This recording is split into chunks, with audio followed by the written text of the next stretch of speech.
Welcome to Sweet Life Beat Life. We hope this video helps. You start by making sure your chosen image is accessible in Photos or Files.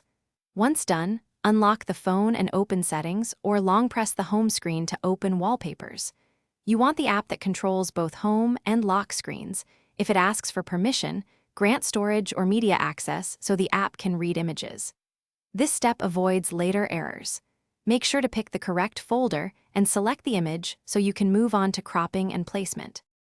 You now crop and position the photo so important parts aren't hidden by the clock or widgets. Tap the image and use pinch or drag to adjust framing. Many launchers offer 16, 9 or 9, 16 aspect presets. Choose one that matches your screen. Once satisfied, select Set Wallpaper or Apply and explicitly pick Lock Screen only.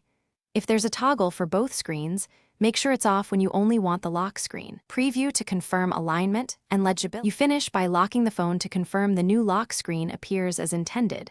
If it doesn't show, reopen Wallpapers and reapply specifically to lock screen because some devices default to home screen. If problems persist, clear the Wallpaper or Launcher app cache in Settings apps, then restart the device.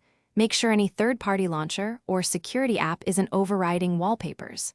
Finally, adjust brightness or enable lock screen widgets if readability is an issue. Thanks for watching. Consider subscribing if we helped you.